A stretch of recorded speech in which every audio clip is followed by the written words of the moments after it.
Hola querida familia nocturna, bienvenidos a Relatos de Suscriptores 9. Para todos los que son nuevos, les explico rápido. En Relatos de Suscriptores es cuando te van a contar con su propia voz situaciones sobrenaturales, inexplicables y terroríficas que han vivido. También, en esta sección, elijo 4 relatos con los cuales te los narraré de formas diferentes. Para todos aquellos que ya han escuchado Relatos de Suscriptores, presiona en este momento suscribir, ya sea en Spotify, Apple Podcast o en YouTube. Y recuerda, si estás en YouTube, pícale a la campanita y elige la opción de todas para que te lleguen las notificaciones cada vez que subimos episodio, ya que subimos episodios todos los jueves y los lunes. Ahora sí, una vez dicho esto, empecemos con Relatos de Suscriptores 9. Hola Ice, un compañero de trabajo me recomendó tu podcast y tengo que confesarte que desde la primera vez que lo escuché, me volví adicta. Mi nombre es Rocío y te quiero contar mi historia. Lo que te voy a contar nos afectó a mí y a mi familia, y ocurrió ya hace bastantes años, justo en el tiempo en el que acababa de fallecer mi abuelo. Cuando mi abuelo falleció, hicimos una novena en casa de mi abuela. Conforme pasaban los días del novenario, íbamos formando una cruz en el piso, con las velas que quedaban después de cada día de oración. Y el último día lo sentimos muy raro. Se fue la luz. Hacía mucho aire, tanto que se movían los árboles fuera de la casa. Ese día me quedé a dormir con mi tía y mi abuela que aún vivía en esa casa. Antes de acostarnos, mi tía rezó. Pues desde que falleció mi abuelo, siempre vivía con miedo de que se le apareciera. Es importante mencionar que ella sentía que él estaba enojado, porque apenas había fallecido, ella había dado en donación todas sus pertenencias. Ese último día de la novena, justo después de que nos fuimos a dormir, justo cuando eran las 3 de la mañana, escuché a mi tía gritar: «Papá, por favor, ya déjame en paz». En eso, logramos ver debajo de la puerta que se colaba el color de una luz bastante extraña, como el de una flama. Cuando abrimos la puerta, en efecto, había una flama. Las cortinas del cuarto se estaban incendiando. Rápidamente las apagamos, y mi tía, muy asustada, me dijo que papá realmente estaba enojado. Comenzó a dedicarle oraciones y a pedirle perdón. Siempre tuvimos la duda de qué pudo haber originado ese incendio. Porque sí, en ese cuarto estaba la cruz en el piso y estaban las velas encendidas, pero estaban en el otro extremo de la habitación. Ni estirando las cortinas al máximo, ni con viento, se hubieran acercado lo suficiente como para encenderse. No hubo ningún cortocircuito. Solo, y de forma espontánea, se encendieron esas cortinas. Después de los rezos en los que todos nos unimos pidiendo al abuelo que ya descansara en paz y nos perdonara, solo después de eso, dejamos de sentir la presencia de él en la casa y mi tía ya pudo estar en paz.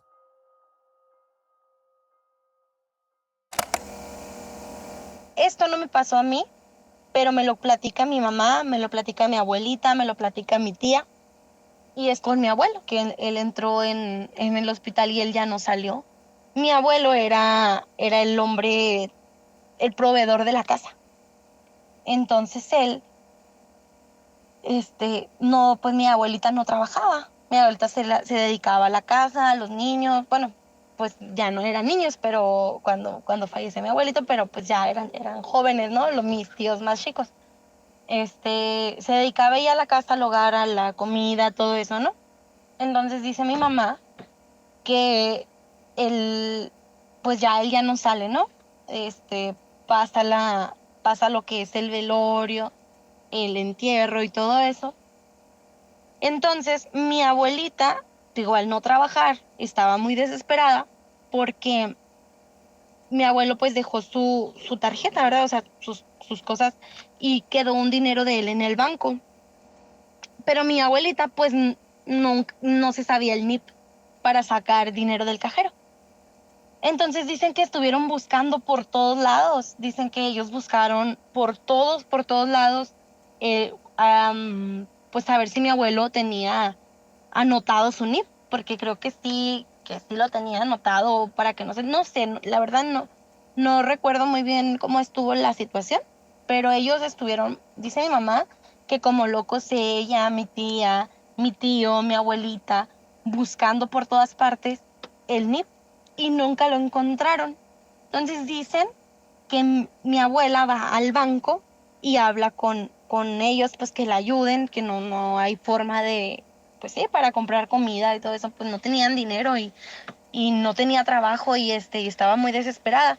Entonces dice que en el banco le dijeron que no, que esto iba a tardar alrededor de 3 meses en lo que la pensión quedaba a su nombre y vean que se iba a bloquear la cuenta de mi abuelo hasta que quedara todo a nombre de ella. Entonces que era un trámite de mínimo 3 meses. Pues entonces me dice mi mamá que mi abuela pues llorando pues se va a la casa de nuevo y pues como quien dice desesperada, pensando pues cómo le va a hacer, ¿verdad? Entonces dice que entran a la casa y que al momento de entrar a la casa está la puerta de atrás abierta y ellos habían dejado cerrado, ¿no? Entonces dicen que entran y que mi tía, la más chica, pasa y ve un cajón abierto. Un cajón en el que ya habían buscado, que habían sacado todo, que de hecho ahí se encontraron unas galletas y unas paletas. A mi abuelito le gustaban mucho las Cremax de nieve y las paletas de manguito con chile. Entonces dicen que ellos ya habían revuelto todo y le habían encontrado ahí sus dulces que los tenía escondidos porque no podía comer por el diabetes. Y nada, entonces dicen que la puerta desde atrás estaba abierta, el cajón estaba abierto y así, encima de todo, era ropa interior lo que él tenía ahí. Encima de toda la ropa interior, un papelito abierto con el NIP del banco, con el NIP de seguridad de la tarjeta de mi abuela. Entonces es como, pues súper inexplicable, ¿sabes cómo? Fue como lo que mi abuela necesitaba, pero no lo encontraban. Pero sí, mi abuela tomó el NIP, fue y pudo sacar el dinero.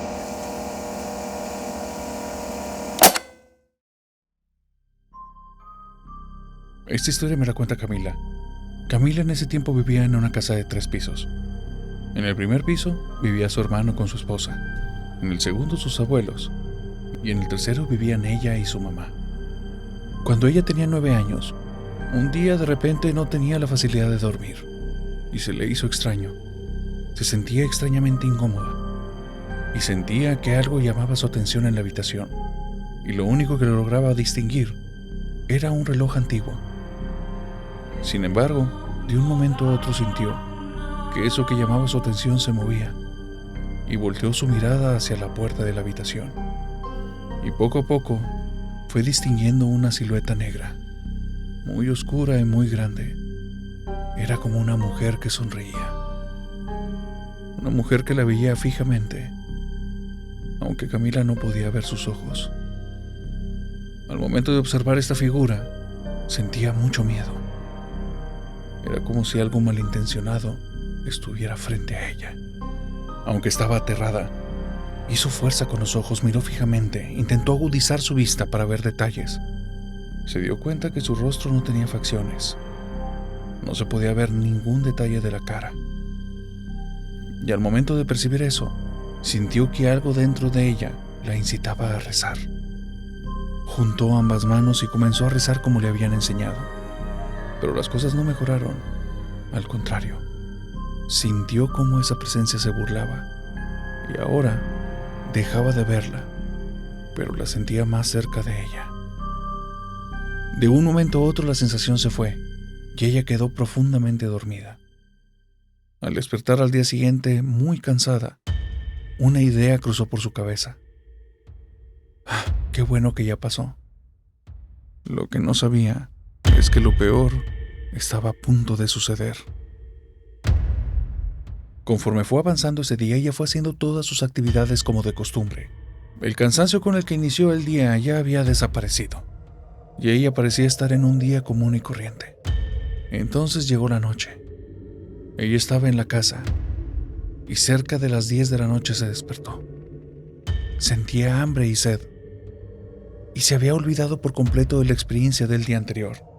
Se levantó de la cama y bajó al segundo piso, que es donde está el área del refrigerador, para servirse agua fresca y probar tal vez algún bocadillo nocturno.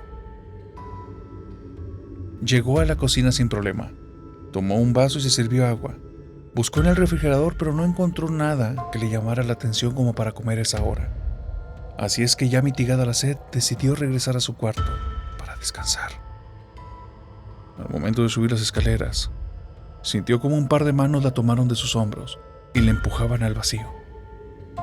De alguna manera ella pudo oponer resistencia. Se quedó pegada al barandal mientras algo la empujaba. Entonces gritó y corrió escaleras arriba. Empezó a avanzar hacia el cuarto de su mamá y sentía cómo esa presencia de esa mujer la seguía. Cuando llegó al cuarto de su madre, su mamá estaba recién levantada justo por el grito y asustada le preguntó a Camila que qué sucedía. La niña comenzó a hablar con ella y de reojo vio cómo en la puerta del cuarto de su mamá se posaba esa figura negra de esa mujer. Señaló hacia la puerta y le dijo a la mamá lo que estaba viendo. La mamá volteó y le confesó que ya no lograba distinguir nada. Se pusieron las dos a rezar y la mamá de Camila comenzó a hablar y dar instrucciones al ente invisible. Le dijo que no era bien recibida, que se fuera, que en esa casa no era bienvenida y que dejara en paz a su hija. La noche comenzó a avanzar, el sueño les ganó a ambas. Y entonces comenzó el tercer día, el peor de todos. El tercer día Camila regresó temprano a la casa. Eran cerca de las 4 de la tarde, y desde que llegó, sintió una presencia enorme que la estaba esperando. Dentro de su cabeza escuchaba risas burlonas. Esa mujer se estaba burlando de sus intentos por correrla, y por alguna situación se había vuelto más fuerte. Cuando entraba Camila a cualquier cuarto, en el primero, segundo o tercer piso, al momento de cruzar el umbral, veía a la mujer afuera del cuarto, esperando a que saliera, acechándola. Eso le empezó a desgastar. Comenzó a sentir miedo, náuseas. Comenzó a sentir que se volvía loca. Y siendo una niña no tenía idea de qué estaba pasando y no sabía qué hacer. Sabía que rezar no le ayudaría. Así es que empezó a gritar para ver si de pura casualidad había alguien en esa casa. Su abuelo estaba ahí. Cuando escuchó los gritos bajó casi corriendo las escaleras. Entró con Camila y le preguntó que qué pasaba. Camila le explicó qué sucedía. Y entonces el abuelo la abrazó y le dijo que salieran de la casa. Se fueron caminando a una heladería y le dijo a Camila que si aún sentía la presencia. Camila, con mucho miedo, le dijo que sí. Porque a partir del momento en el que habían salido de la casa, Camila lograba ver esa presencia, esa silueta oscura de esa mujer, en todos los espejos y vidrios donde se pudiera reflejar alguna imagen. Compraron el helado. El abuelo intentó distraerla. Años después, el abuelo le confesó que mientras ella comía, él rezaba en su interior, oraciones de protección que le habían enseñado cuando él era pequeño. Pero como veía que la niña seguía intranquila, se daba cuenta que nada de lo que estaba haciendo funcionaba. Cuando llegó a la casa, decidió reunir a la familia, al hermano y a su esposa, a la abuela y a la mamá de Camila. Se juntaron todos en una habitación y comenzaron a rezar. Camila volteó a la puerta y hizo una cara de espanto. Al día de hoy, ella menciona que no recuerda qué fue lo que vio en el umbral de la puerta, pero todos los que estuvieron ahí dicen que ella comenzó a gritar sin control, comenzó a llorar y empezó a retorcerse en el piso, como si algo le estuviera estrangulando y como si algo le estuviera retorciendo por dentro. Le intentaron ayudar, agarrándole de las manos y de los pies. Su mamá habló a una ambulancia, Lo que ella recuerda es que al día siguiente amaneció en el hospital. Y la presencia seguía estando, pero ya no tan fuerte. 3 días después, ella permaneció en el hospital bajo chequeo y la presencia desapareció. Y desde ese día nunca ha vuelto a aparecer. Y espera que realmente se haya ido y que no haya dejado algo dentro de ella. Acabamos de llegar a la mitad del episodio. Si estás escuchándonos por Apple Podcasts o Spotify, síguenos y califícanos. Si nos estás escuchando por YouTube, suscríbete y recuerda, compártenos con tus familiares y amigos. Con eso nos vas a ayudar a hacer crecer este proyecto. Y la recomendación directa, la recomendación de boca en boca, es la que nos puede ayudar a que este proyecto crezca. Y si este proyecto llega a crecer más, vienen sorpresas muy buenas para todos ustedes, querida familia nocturna. Una vez dicho esto, te dejo con el resto del episodio. Esto es algo que no me pasó a mí directamente, pero que sí vi y que le pasa a mi hermano. Antes, pues te comento, vivíamos en lo que es el Estado de México y pues yo soy la mayor, entonces yo al pequeño llevo 10, 11 años y entre el de en medio y él se llevan alrededor de unos 4 años. Así que para cuando mi hermano el de en medio estaba en la primaria y yo ya en secundaria, pues el chiquito se quedaba solo en casa. Así que me acuerdo que cuenta mi mamá que él se quedaba platicando solo. O sea, el niño se quedaba platicando, se encerraba en el cuarto. Y mi mamá escuchaba que hablaba y que jugaba y mi mamá entraba y le decía, ¿con quién juegas? Y él, con Caleb. Y mi mamá, Caleb. Dijo mi mamá, ha de ser algún nombre que le guste, que le llame la atención, por eso le puso así a su amiguito imaginario. Caleb, bueno, así quedó. El punto es de que pasa el tiempo, 1 mes, 2 meses, y mi hermanito seguía con su amiguito imaginario. No había nada de raro, puesto que decía mi mamá, pues es que como es el chiquito, los otros no juegan con él, los otros pues están en la escuela y hicieron amigos y él estaba solito en la casa. Así que mi mamá no le vio lo raro. Sino que un día recuerdo yo que el niño estaba encerrado en el baño y estaba llorando.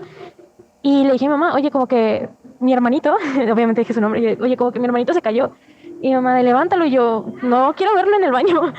Y ya, obviamente, como una chamaquita de 12 años, medio irresponsable también, pues dejé al niño en el baño y hasta que llegó mi mamá, sale mi hermanito y sale llorando y le dice que Caleb no lo quería dejar salir. Y mi mamá le dijo que dejara de jugar así con Caleb si no se iban a lastimar, que no podía entrar al baño a estar jugando de esa manera. A lo que él dijo que no era él, que era Caleb, el que no lo había dejado salir. Mi mamá le dio por su lado, le dijo nada más que a la próxima le dijera a Caleb que su mamá le iba a regañar. Así queda. Una vez, cuenta mi mamá nuevamente, que mi hermano llegó llorando a la cocina y estaba haciendo la comida y le dijo, mami, Caleb me está diciendo cosas feas. Y que estaba llorando, pero a mares, como si lo hubieran regañado. Y que le dijo a mamá, ¿qué te está diciendo? Y que le dijo, no, mami, porque si lo digo tú me vas a pegar. Y que le dijo a mamá, no te voy a pegar, dime qué te dijo Caleb, dice cosas feas. Dice que me voy a quedar con él y que me va a matar y que tú te vas a ir. Y mi mamá se quedó así como que no, dile a Caleb, que dice, a ver, ¿dónde está Caleb? Que dijo, ahí en el sillón, mami, regáñalo, dile que ya no quiero jugar con él. Dice mi mamá que ella se puso enfrente del sillón donde no había nada y que gritó, a ver, Caleb, es la última vez que te peleas con mi niño. Te vas a ir de mi casa ya. Ya no quiero que vuelvas a mi casa, vete. Y que abrió la puerta y que le dijo, ya, vete. Y que mi hermanito dijo, mami, ya se fue, ya no le grites. Y mi mamá de, bueno, a la próxima que regrese dile que ya no vas a jugar con él, sino yo le voy a regañar y le voy a decir a sus papás. Sí, mami. Así quedó. Le contamos esto a una amiga de mi mamá, la cual venía de un rancho, y le dijo, qué bien que lo corriste porque capaz diera un espíritu. Y mi mamá dijo, ¿sabes qué? No creo en esas cosas. Yo creo que es un amigo imaginario, lo mismo que nos decía a nosotros y a mi papá, ha de haber sido el niño que está aburrido, así ya está, shalala, shalala. Nosotros, pues te digo, no éramos del Estado de México. Un día mi mamá se tuvo que ir a cuidar a mi abuela y pues nos quedamos solos, mis hermanos, mi papá y yo. Esa vez mi papá pues trabajaba hasta tarde, eran como las 7 de la noche. Y yo recuerdo que pues en el Estado de México se oscurece muy temprano, para las 6 ya está oscuro, y más en tiempo de frío. Así que esa vez recuerdo muy bien que estaban los niños acostados, tocaron a la puerta y a mí se me hizo raro, pues ya era tarde. Pero te repito, vivíamos en unos departamentitos, nosotros vivíamos en el primero, en el segundo piso vivía una muchacha con su niña y su esposo, nada más ellos tres. Arriba vivía una pareja ya grande y en el cuarto piso acaban de mudarse unos vecinos, no tenían mucho. A lo que yo me asomo, la puerta era de cristal pesado y pues se veía como que la silueta de las personas, más no muy bien, se veía como distorsionado. Y yo vi una figurita pequeña, a lo que yo dije, ah, es Karime, la niña de la vecina. Y yo de, ¿eres tú, Cari? O sea, le llamé yo, ¿eres tú, Cari? Y no me contestaba, mis hermanos estaban dormidos ya. Me asomo por la ventana y no hay nadie. Entonces me volteo, entro al cuarto para ver a los niños, nosotros dormíamos en el mismo cuarto, lo compartíamos, los dos niños y yo. Y pues ya estaban dormidos y yo me puse a ver la película y en eso otra vez tocan. Y me levanto y me asomo y otra vez la silueta chiquita. Y yo, Cari, no van a salir a jugar. Porque se escuchaba una voz chiquita, porque escuché donde me dijeron, va a salir Ángel. Y yo, no van a salir a jugar, Cari, ya es tarde, vete con tu mamá. Y se fue la sombrita y así quedó. Yo me acuesto y en eso se escucha que golpean la ventana de nuestro cuarto. De nuestro cuarto daba para un llano. Y mi mamá pues siempre nos decía, no se asomen por las ventanas cuando no estamos, porque van a saber que están solos y así ya saben. O si preguntan, dile que sí está tu papá, que fue a la tienda, pero que ya regresa. Así quedó, yo no me quise asomar porque pues estábamos solos y mi papá todavía iba a tardar un rato en llegar, así que no me quise arriesgar como buena niña responsable. Me acuesto y ya, no hice caso. Seguían tocando, tocaron unas 2 o 3 veces más, pero ya no hice caso omiso. Me quedé dormida, pues ya yo hice caso omiso. Al día siguiente, ya llega mi papá, nos vamos a un tianguis, un mercadito, el cual nos encantaba ir a mis hermanos y a mí. Y la mamá de esta niña, pues vendía ahí como que chucherías de peinitos, brochecitos, liguitas, moños, ya sabes, cosas para niñas, juguetitos para niños, así. Y yo le dije, muy apenada, porque pues sí fui grosera al no abrirle a la niña.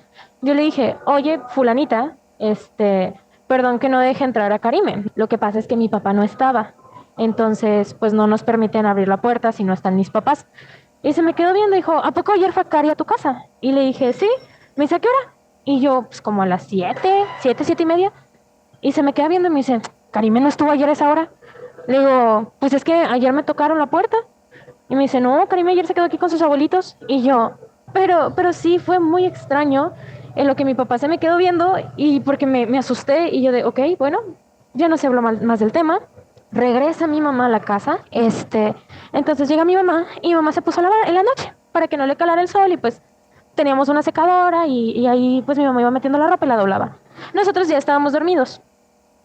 Llega mi papá del trabajo y dice mi mamá, ¿qué le dice a mi papá? Acabo de poner el agua para el café, no me le apagues a la estufa. Mi mamá, ok, no pasa nada, no le muevo la estufa. Bueno, el patio estaba en un lado de la cocina, la puerta de la cocina colindaba con el patio. A lo que dice mi mamá que sintió como una ráfaga muy fuerte de viento y escuchó un grito de mi papá molesto de que, ay caramba, les dije que no me apagaran la mecha, que el agua sigue fría, que por qué son así. Y que mi mamá le dijo, hubo una ráfaga, no te enojes, se apagó por el aire, se acaba de apagar. Que le dijo mi papá, pues las ráfagas no mueven la perilla de la estufa. Y mi mamá de nadie le movió la estufa. Y dice que se asoma mi mamá y dice mi papá, mira, este canijo anda levantado. Porque dice mi papá que él vio un pantaloncito de mezclilla y unos piecitos descalzos correr de la cocina al cuarto de nosotros. Y que mi papá se fue muy enojado al cuarto de nosotros y que empezó, ¿quién me apagó la estufa? Y de que, levántense, acabo de ver que alguien me apagó la estufa. ¿Quién fue? Y mis hermanos son muy difíciles de despertar, eso sí. Mis hermanos ni con gritos ni con, ¿cómo se dice? Jalones los despiertas. A lo que mi papá se asomó y nos checó a los tres y estábamos muy dormidos. Se fue con mi mamá y le dice, oye, dice mi mamá, ¿qué? ¿Quién fue? Dice, no, es que están dormidos. Mi mamá, seguro, y mi mamá entra a checarnos y dice que sí. Dice, no, si están dormidos. Dice, seguro que viste que un niño entró. Sí, yo lo vi. Dice, vi sus piernitas, tenía un pantaloncito de mezclilla. Y mi mamá se sacó de onda y fue de, bueno. Así quedó. Mi mamá limpió con incienso toda la casa, hizo unas oraciones, porque pues sí se sentía la energía un poquito pesada, así que prefirió hacer eso. Y ya no nos pasó nada a nosotros, ya no hubo nada, o sea, nada fuera de lo común, mi hermano no volvió a hablar con nadie, nosotros estuvimos muy tranquilos, así que todo estuvo bien. Hasta que un año después, aproximadamente, enfrente de nuestra casa, del edificio donde vivíamos, se mudó una familia con un niño, mis hermanos ya hicieron amiguitos, se mudaron más niños a la calle, y pues el niño del segundo piso ya tendría casi 2 años. A lo que dice mi mamá que un día estábamos en el parquecito y la señora del cuarto piso le dice que su niño tiene un amigo imaginario. Dice mi mamá, ay, pues ha de ser porque es hijito único, mi angelito así también tenía, mi hermano chiquito. Que le dijo la señora, sí, dice nada más que pues a ella se le hace muy raro porque pues balbucea mucho, o sea, como que platica mucho con su amiguito imaginario y así. Y le dice, pero tiene un nombre, o sea, lo llama por un nombre, el bebé, a su amiguito imaginario. Y le dice mi mamá, pues es que es normal, dice, ellos ponen los nombres, dice, sí, se llama Caleb. Y me dice mi mamá, ¿te acuerdas cómo se llama el amiguito imaginario que tenía Ángel? Y yo, sí, creo que Caleb. Y me dice, ok. Y dice, igual que el de mi niño. Y yo me le quedo viendo a mi mamá y le digo, ¿no será el mismo? Y dice mi mamá, pues no creo, dice, es muy raro que los niños compartan amigos imaginarios. Y yo, pues quién sabe, pero capaz y sí. A lo que le hablamos a mi hermano, bueno, mi mamá le habla a mi hermano, y va, pues mi hermano chiquito, y dice mi mamá, oye, ¿cómo era Caleb? Decía, era un niño de piel morena, usaba un pantaloncito de mezclilla, siempre andaba descalzo, traía una camisita como que, pues cremita, algo así, dice mi hermano, dice, pero viejita, como de pana. Y ya, él empieza a describir a Caleb. Y la señora se puso pálida, pálida. Le comentamos a la dueña del edificio de que, oiga, ¿usted sabe si aquí vivió un niño así, asasa? O sea, mi mamá le empezó a dar la descripción. Era un niño de piel morena. Y la doña dice, así como que hace mucho, dice, aquí vivía una familia. Dice, uno es un señor, la mujer y el hijo. Pero pues, dice, ya tiene mucho, dice, fue antes de que yo comprara el terreno. Porque antes era una casa de un solo piso. Dice, entonces, pues yo cuando lo compré, me comentaron de que pues el niño se enfermó y pues murió.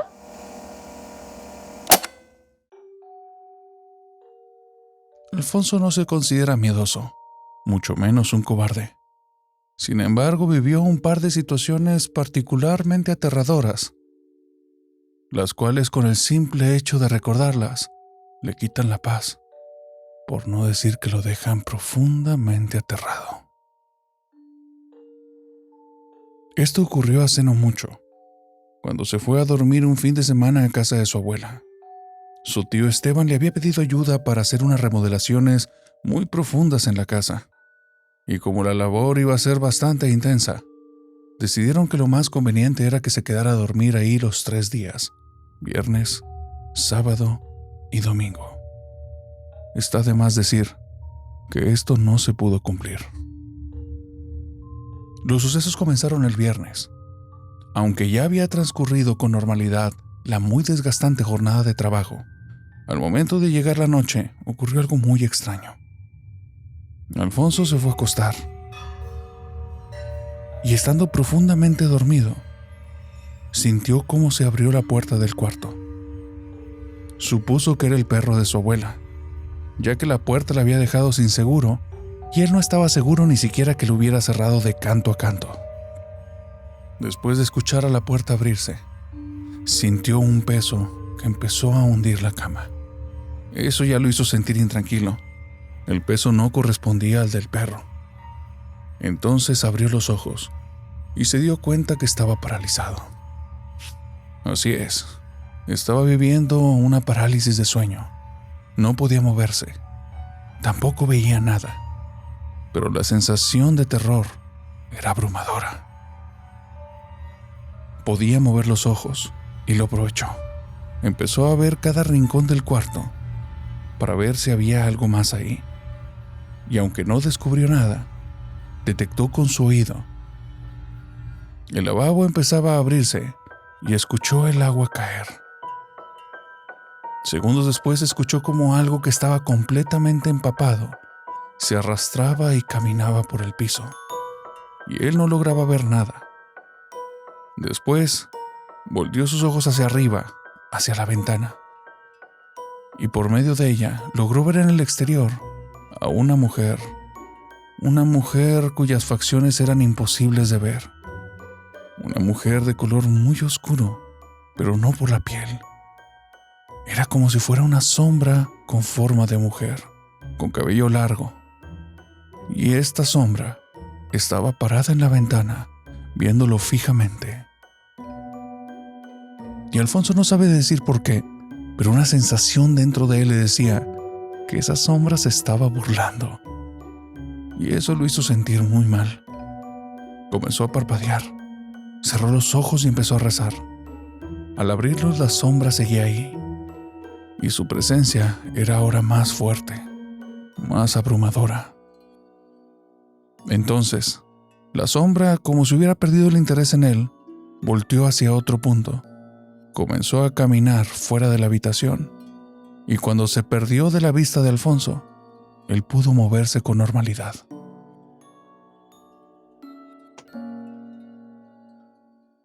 Como te dije al inicio de esta historia, Alfonso no se cree un miedoso ni un cobarde. Por eso al día siguiente decidió tomar esta anécdota simplemente como un mal sueño, como una pesadilla. No contó nada ni lo tenía en mente. Se dedicó por completo al trabajo. Pero entonces ocurrió algo más. Después de que él y su tío terminaron la jornada y llevaban ya avanzadas las remodelaciones, decidieron salir a tomar unas cervezas.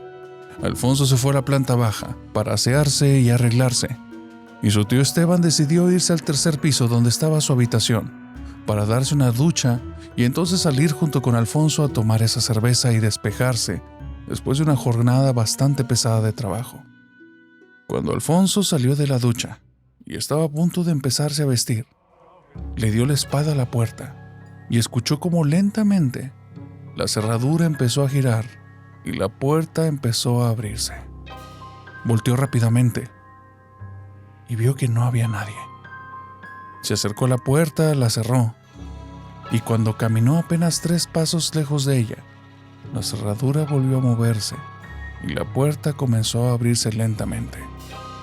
Abrió la puerta de la habitación y vio que en el pasillo tampoco había nadie. Cerró la puerta, revisó que estuviera cerrada por completo, entró al baño e hizo lo mismo. Y no había dado 3 pasos cuando la puerta otra vez comenzó a abrirse. Entonces corrió a la puerta, la cerró, y poniendo un pie de soporte para que no se pudiera abrir, ahí comenzó a vestirse. Ya estaba desesperado y molesto. No le gustaban este tipo de bromas. Así es que una vez que estaba vestido, abrió la puerta del baño y después del cuarto, y empezó a subir rápidamente las escaleras para hablar seriamente con su tío. A mitad del camino se topó a su tío, el cual tenía un rostro bastante molesto. El tío lo detuvo y le dijo: ¿por qué estabas intentando abrir mi puerta? Tú sabes que ese tipo de bromas a mí no me gustan. Y Alfonso se quedó pálido. No entendía exactamente de qué le estaba hablando, por qué su tío le estaba dando el mismo reclamo que él estaba a punto de hacer. Y entonces ocurrió lo extraño. Hubo un sonido dentro de la casa, un sonido que Alfonso ya había escuchado, y empezaron a sonar unos pasos húmedos en uno de los pasillos. Ellos comenzaron a voltear. Alfonso se dio cuenta que su tío también había escuchado eso. Y entonces, en la ventana que daba al exterior, ambos se quedaron atónitos, viendo la figura de una mujer oscura que los estaba viendo. En un profundo silencio, una silueta que no permitía que se vieran las facciones, pero aun cuando en ese rostro ni siquiera se podían ver los ojos, ellos sabían perfectamente que eso los estaba mirando, y de alguna forma sentían en su interior que se estaba burlando de ellos. Voltearon a verse el uno al otro, y cuando voltearon a la ventana ya no había nada. Alfonso le preguntó a su tío que si vio lo mismo que él, y su tío describió la silueta de la mujer. Después de eso, Alfonso ya no quiso quedarse más en ese lugar, y al día de hoy ambos han decidido no volver a hablar de este tema nunca.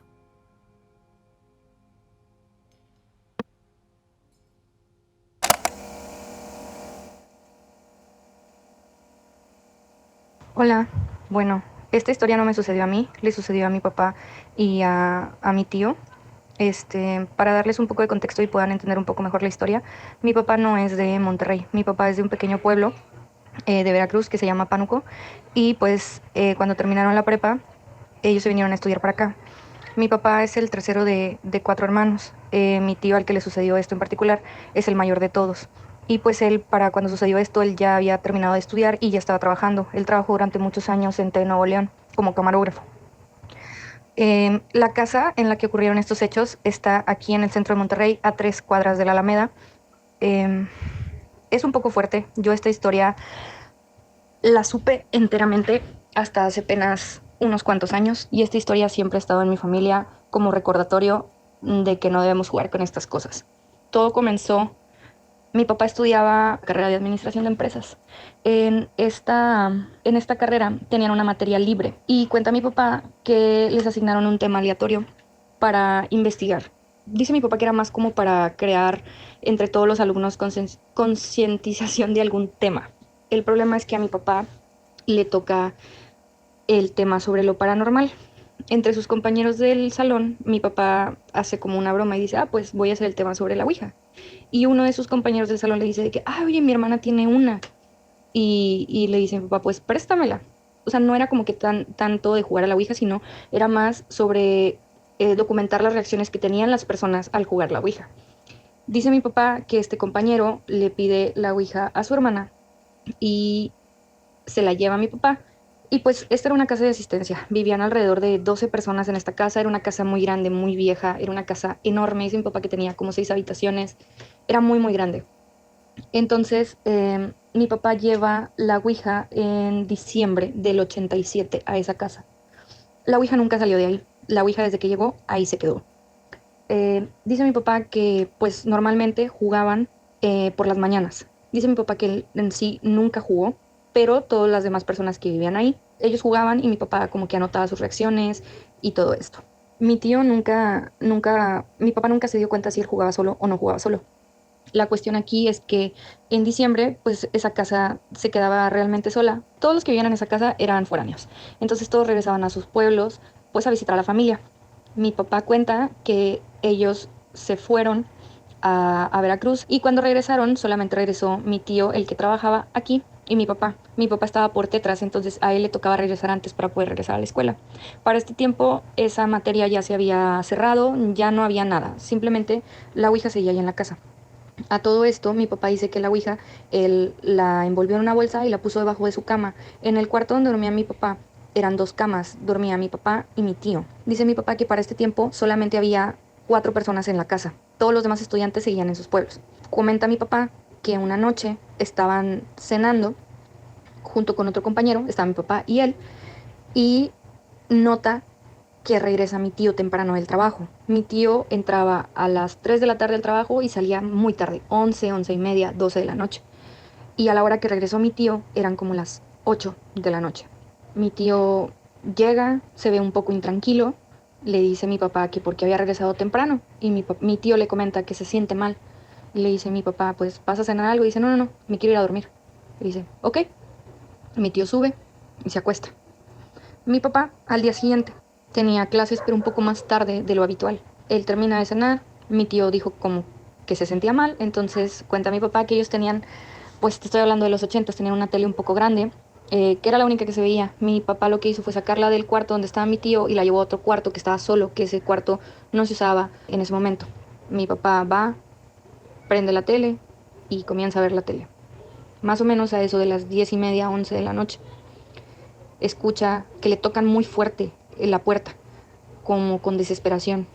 Mi papá se levanta, dice, ¿quién? Y le contestan, soy yo.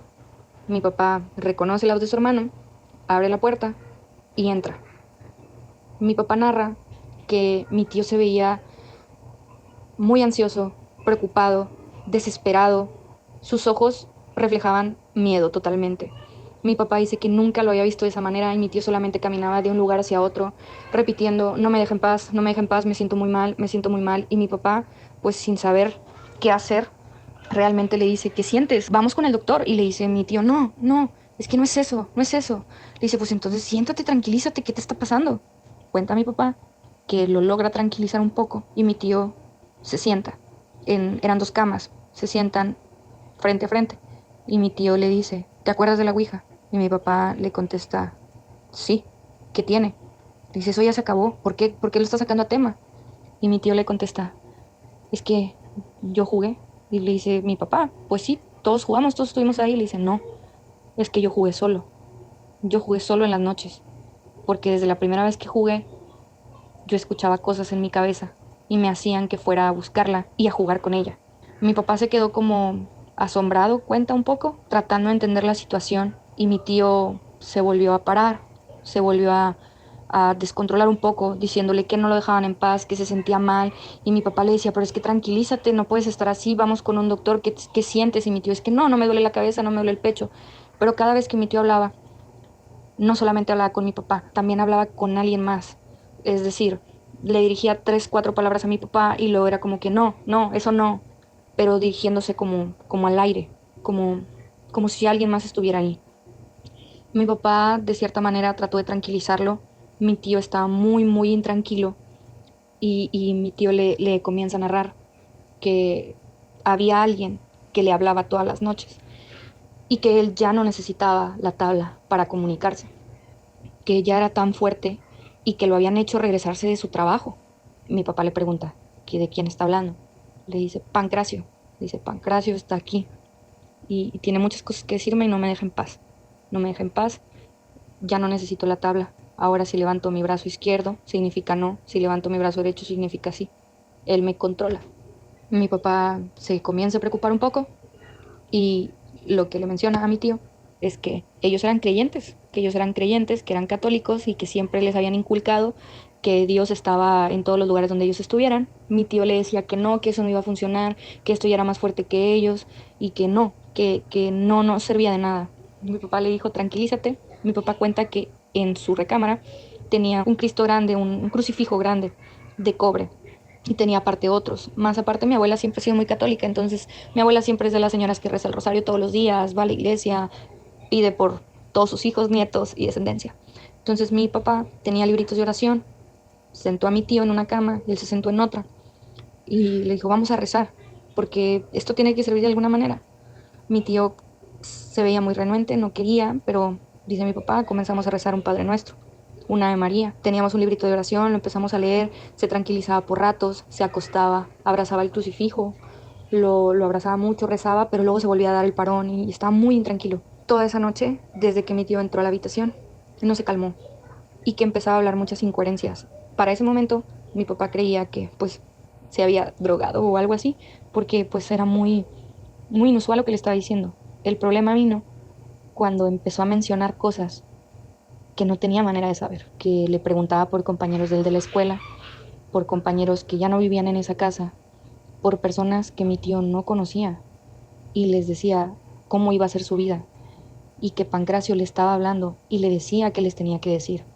A mi papá le comentó que él iba a ser una persona exitosa, que iba a tener familia, que iba a tener hijos, pero dice mi papá que también había cosas que era como si mi tío las estuviera repitiendo y luego llegaba a un punto donde volteaba y decía, no, eso no, ya te dije que no, eso no lo voy a decir. Eran ciertas cosas un poco tanto extrañas. Se tranquilizó, suena el teléfono a eso de las 2 de la mañana, 2:30 de la mañana. Mi papá baja, porque como te comento era una casa muy grande, deja a mi tío en la recámara. Mi papá baja, contesta el teléfono y era la mamá de un compañero que estaba en esa casa. En ese momento no estaba ahí, pero él vivía en esa casa. Él había ido de vacaciones con su familia. Su familia ya no vivía en el pueblo, vivía en la Ciudad de México. Pero su mamá practicaba, mi papá no recuerda qué religión era, pero ellos hacían como sesiones espiritistas. En esa sesión que ellos estaban haciendo, en ese momento, algo les dijo lo que estaba pasando con mi tío. Mi papá contesta el teléfono, es este compañero que le pasa a su mamá y su mamá le dice a mi papá, no lo dejes solo, necesitas estar con él. Oren, vamos a pedir por él y vamos a intervenir por él, porque eso que está dentro de tu hermano no es bueno.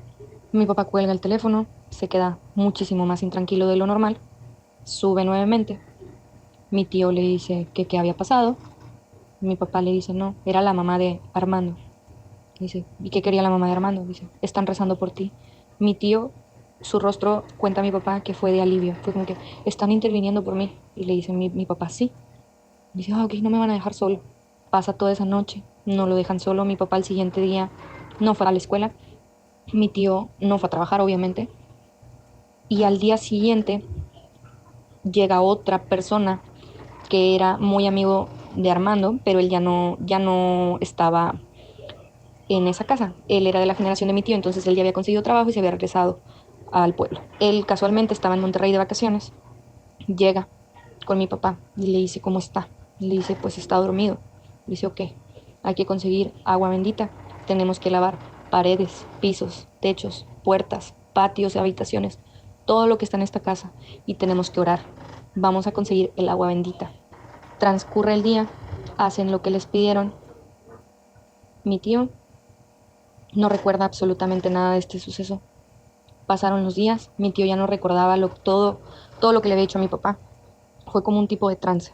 Tiempo después, mi papá le queda mucho la duda de quién era esta persona, porque mi tío le comentaba que esta persona había muerto en esta casa. Mi papá cuenta que al lado de la casa donde ellos vivían, vivía una señora, ya un poco grande, y le pregunta: disculpe, ¿usted sabe si pasó algo en esta casa? Y le comenta a la señora: sí, un chico se suicidó en esa casa, justamente en esa habitación. Y señaló la habitación de mi papá y de mi tío. Mi tío hasta la fecha no habla del tema, no recuerda absolutamente nada. Mi papá narra ciertas cosas que después siguieron pasando en esa casa. Esa casa era pasaban muchas cosas, se cerraban puertas, se azotaban puertas, se escuchaban pasos, se pasaban muchas cosas. Era una casa con mucha actividad paranormal.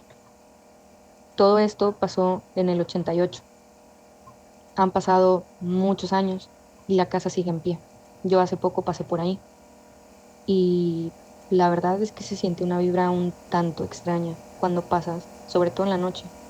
Es una casa vieja, pero en verdad la vibra es demasiado, demasiado densa.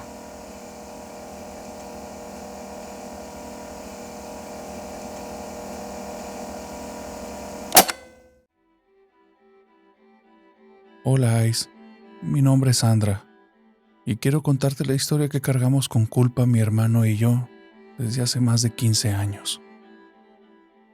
Esto comenzó a ocurrir unas semanas después de que mamá partió, allá por el 2008. Cuando mamá se fue, todos nos sentimos muy afectados por la noticia, porque aunque no era una sorpresa que ella estaba en riesgo, ya que tenía 5 años peleando contra el cáncer, las últimas semanas había presentado una mejoría muy notoria, y sin embargo de un momento a otro, perdió esa batalla.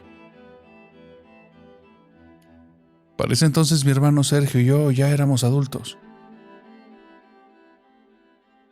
Así es que estábamos muy enfocados en apoyar a papá. Papá realmente se veía afectado con la noticia, porque a raíz de la mejora que había presentado mamá, para animarla, había decidido hacer un tour por varias partes del mundo, llevándola a los lugares a los que siempre ella había querido estar. Por eso cuando mamá partió, el corazón de él se rompió en 1000 pedazos, y era notorio que dentro de él había un gran vacío. Comenzamos a notar que él empezaba a deprimirse, se notaba cada día más cansado. Así es que hablé con Sergio y nos pusimos de acuerdo para visitarlo más seguido. Lo llevamos por un tour de restaurantes en nuestra ciudad. Tomamos fotografías en muchos lugares a los que él siempre había querido visitar. Lo sacábamos a lugares para que caminara. Lo llevamos a reuniones para que tuviera pláticas con personas nuevas. Lo llevamos a obras de teatro y al cine. Queríamos pasar tiempo de calidad con él. Realmente sentimos que hicimos todo lo que podíamos. Pero nada parecía que funcionara. Lo invitábamos a que saliera de casa, que ya no estuviera ahí, que ya no recordara a mamá todo el tiempo, que se viniera a vivir con alguno de nosotros.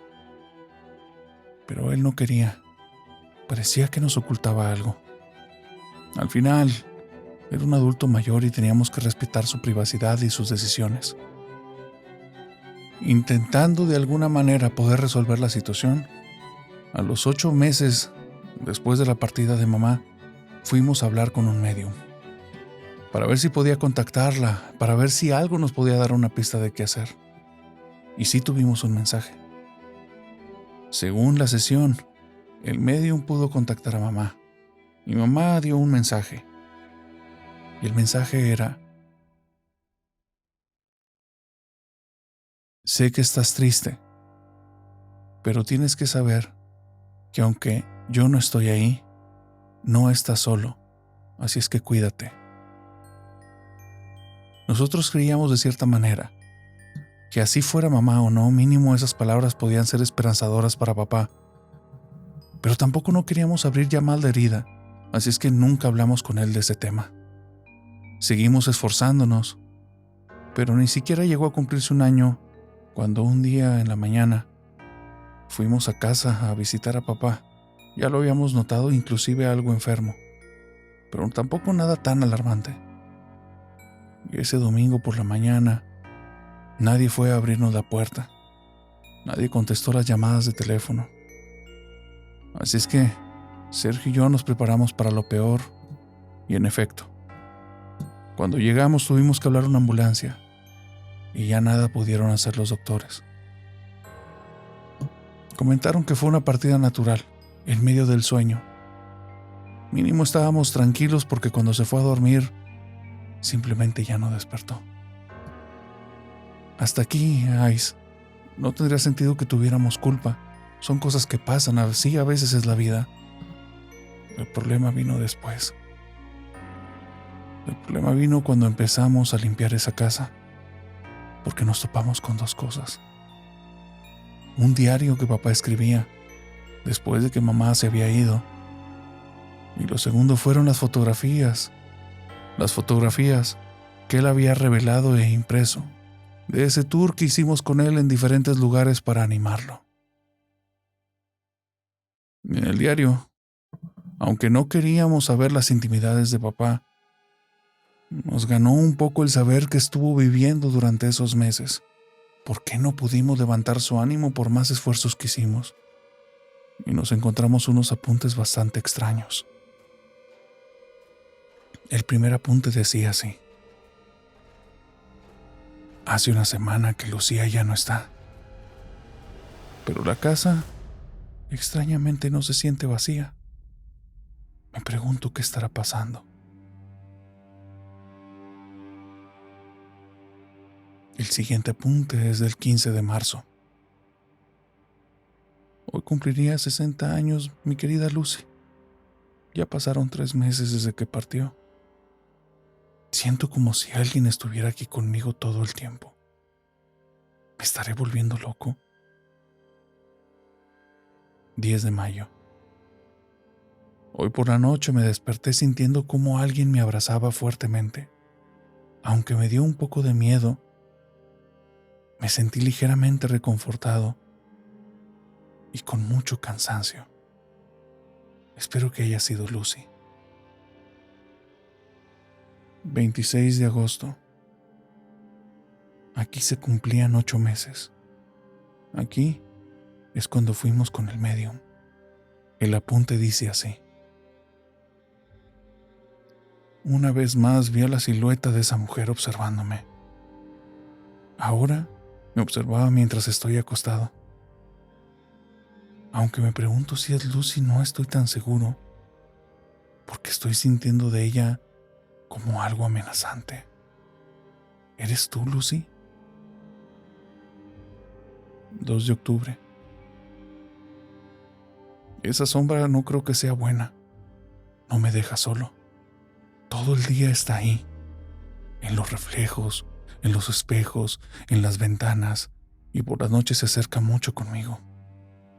Siento que de alguna manera se está volviendo fuerte y yo me estoy debilitando. Me gustaría hablar de esto con mis hijos, pero me da mucha vergüenza. Ya en ocasiones ni siquiera tengo el ánimo de comer. Espero pronto estar ya con mi Lucy.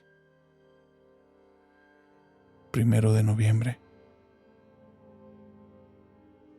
Siento que esa cosa sabe que me engañó durante mucho tiempo, haciéndome creer que era mi Lucía.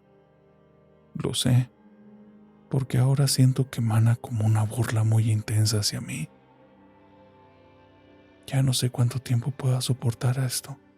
Me siento muy cansado y enfermo.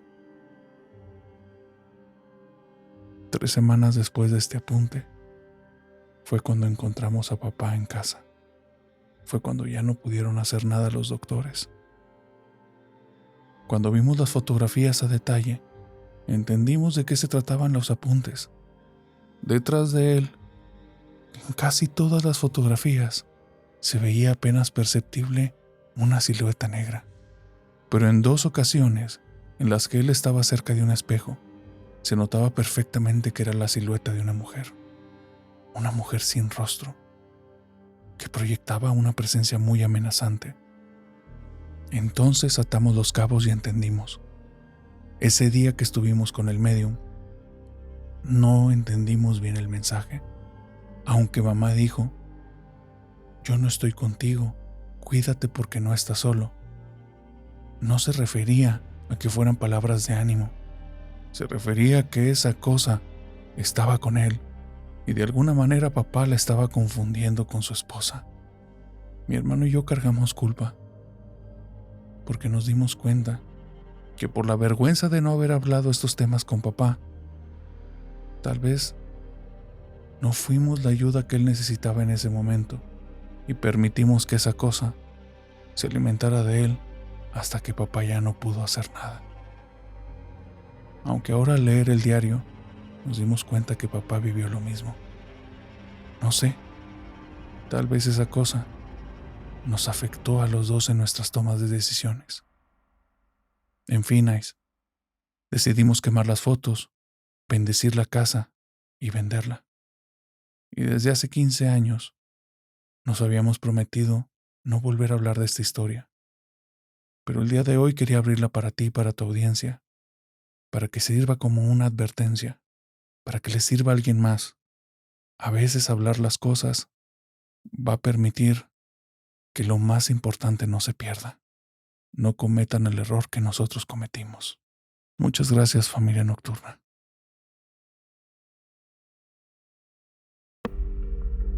Hemos llegado al final de Relatos de Suscriptores 9. Coméntame cuál fue el relato que más te gustó de este episodio. ¿Te identificaste con alguno? Te recuerdo que si tienes algún relato que quieres que compartamos en esta sección, puedes enviármelo por Instagram. O si lo quieres compartir con tu propia voz, puedes mandármelo por WhatsApp.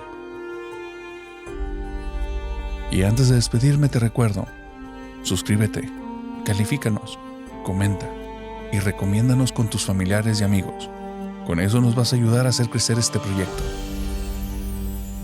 Familia Nocturna, nos vemos el siguiente jueves en el siguiente episodio de Entrevistas. Te deseo una bonita noche y que tengas dulces pesadillas.